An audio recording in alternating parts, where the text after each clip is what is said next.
ஓம் சாந்தி.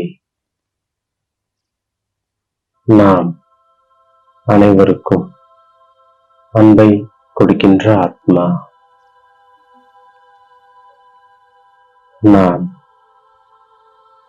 சதா சர்வ காலமும் வெற்றி சுரூபமாக இருக்கும் ஆத்மா. நாம் முழுமையான அகிம்சையை கடைபிடிக்கும் ஆத்மா. நமக்கு அன்பு கடலான தந்தை அன்பினுடைய ஆஸ்தியையே அளிக்கின்றார்.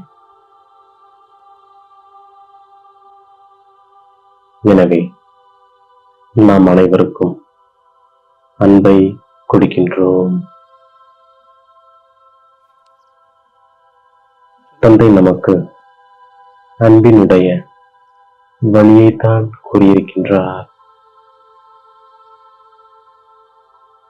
நாம் ஒவ்வொருவருடனும் அன்புடன் நடந்து கொள்கின்றோம். கர்மேந்திரியங்கள் மூலமாக ஒருபொழுதும் எந்த ஒரு தவறான செயலையும் செய்யாமல் பார்த்துக் கொள்கின்றோம். எனக்குள் எந்த ஒரு அசுர குணமும் இல்லையே என்று எப்பொழுதும் சோதித்து பார்க்கின்றோம். மனநிலையில் தடுமாற்றமாவது இல்லையே, எந்த ஒரு விஷயத்திலும் மனநிலை கெட்டுப்போவது இல்லையே. நாளுக்கு நாள் நம்முடைய வீடு அருகில் வந்து கொண்டே இருக்கின்றது.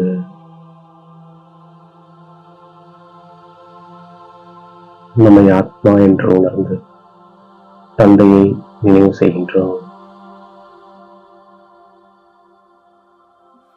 மேலும் எந்த ஒரு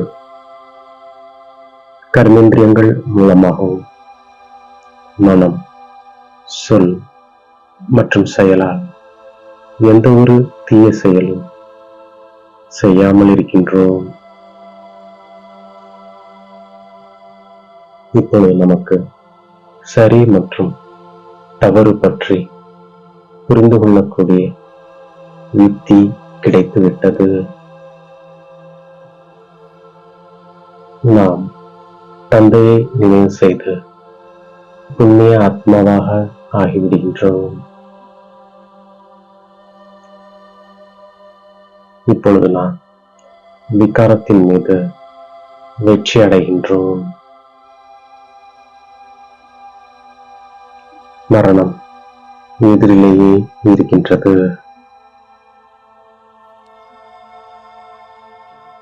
நாம் அழிவற்ற தந்தையின் அழியாத நினைவில் இருக்கின்றோம்.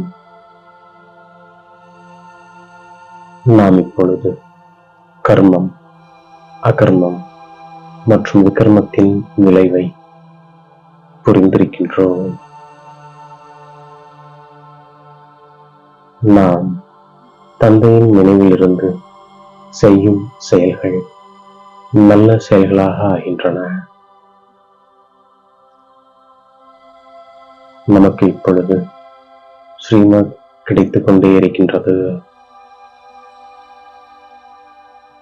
நாம் இறைவனின் குழந்தைகள். நம்மிடம் கூட ஈஸ்வரிய ஆற்றல் இருக்கின்றது. இறைவன் அன்பின் கடலாவார். அவர் அனைவருக்கும் ஆஸ்தி அளிக்கின்றார். நாம் இப்பொழுது அன்பின் முழு ஆஸ்தியை பெற்றுக் கொண்டிருக்கின்றோம். நாம் தேவதை ஆவதற்காக புருஷார்த்தம் செய்கின்றோம்.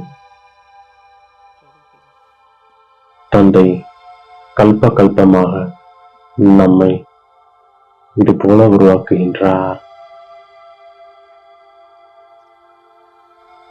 நாம் நம்முடைய நடத்தை, நடவடிக்கைகளையும் பார்க்கின்றோம். நாம் தந்தையை நினைவு செய்யும் பொழுது விகர்மங்கள் விநாசமாகி விடுகின்றது. நாம் இந்த சமயம் மனிதரிலிருந்து தேவதையாக ஆகிக் கொண்டிருக்கின்றோம். இது எல்லைக்கப்பாற்பட்ட நாடகமாகும். இது எல்லையில்லாத பெரிய விருட்சமாகும். தந்தைதான் வந்து முழு கல்ப விருட்சத்தின் ஞானத்தை கூறுகின்றார். மனித சிருஷ்டி என்ற விருட்சத்தின் விதையாக தந்தை இருக்கின்றார். இது உயிரோட்டமுடைய விருட்சமாகும். நம் மூலமாக யோக பலத்தினால் முழு உலகமும் தூய்மையாகி விடுகின்றது. நாம் தூய்மையாகிவிடும் பொழுது உலகத்தையும் தூய்மையாக்க வேண்டியிருக்கின்றது. ஆத்மாவில்தான் மனம், புத்தி இருக்கின்றது. ஆத்மாதான் ஞானத்தை தாரணை செய்கின்றது. இது அனாதியாக அமைக்கப்பட்ட நாடகமாகும். ஒவ்வொரு ஆத்மாவிலும் அழியாத பாகம் நிரம்பி இருக்கின்றது. அதீந்திரிய சுகம் சங்கமகத்தினுடையதுதான். இப்போது தந்தை வருகிறார். நாம் 21 பிறவிகளுக்கு சதா சுகமுடையவர்களாக ஆகின்றோம். யாராவது கோபப்பட்டார்கள் என்றால் அவர்கள் மீது நாம் மலர்களை தூவுகின்றோம். நாம் நாடகத்தின் முதல், இடை, கடையை அறிந்திருக்கின்றோம். நாம் ஈஸ்வரிய லாட்ரியை முழுமையாக எடுக்கின்றோம். இப்பொழுது நம்முடைய சுகத்தின் நாட்கள் வந்து கொண்டே இருக்கின்றது என்ற குஷி நமக்கு இருக்கின்றது. நாம் இப்பொழுது உண்மையின் தொடர்பில் இருக்கின்றோம். நாம் சத்தியமான தந்தை மூலமாக சத்தியமானவராக ஆகின்றோம். நாம் நினைவு யாத்திரையில் இருக்கின்றோம். தெய்வீக குணங்களையும் தாரணை செய்கின்றோம். அதனால் பந்தனங்கள் துண்டிக்கப்பட்டு விடுகின்றது. பின்னர் பாவமும் அழிந்து போகின்றது. தியாகமும் தவமும் தான் வெற்றிக்கான ஆதாரமாகும். தியாக மனப்பான்மை உள்ளவர்களாகிய நாம் உண்மையான சேவாதாரிகளாக ஆகின்றோம்.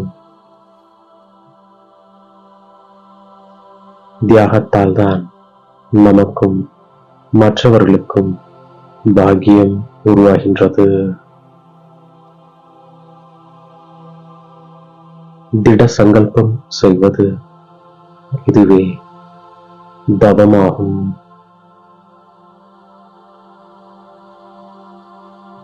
எனவே தியாகம், தவம் மற்றும் சேவை மனப்பான்மையால் பலவிதமான எல்லைக்குட்பட்ட எண்ணங்கள் முடிந்து விடுகின்றது. குழு சக்திசாலியாகின்றது. நம்முடைய நடவடிக்கைகள், நடத்தைகள் தேவதை போல் இருக்கின்றன. தியாகம், தவம் மற்றும் சேவை மனப்பான்மை என்ற வழிமுறையின் மூலம் சதா சர்வ காலமும் வெற்றி சுரூபமாக இருக்கும் ஆத்மா நாம். சங்கல்பத்தின் மூலமாக யாருக்கும் துக்கம் கொடுக்காமல் இருக்கும் முழுமையான அகிம்சை ஆத்மா நாம். நம்மை தேடி கண்டெடுத்த இனிமேலும் இனிமையான தாயும் தந்தையுமாகிய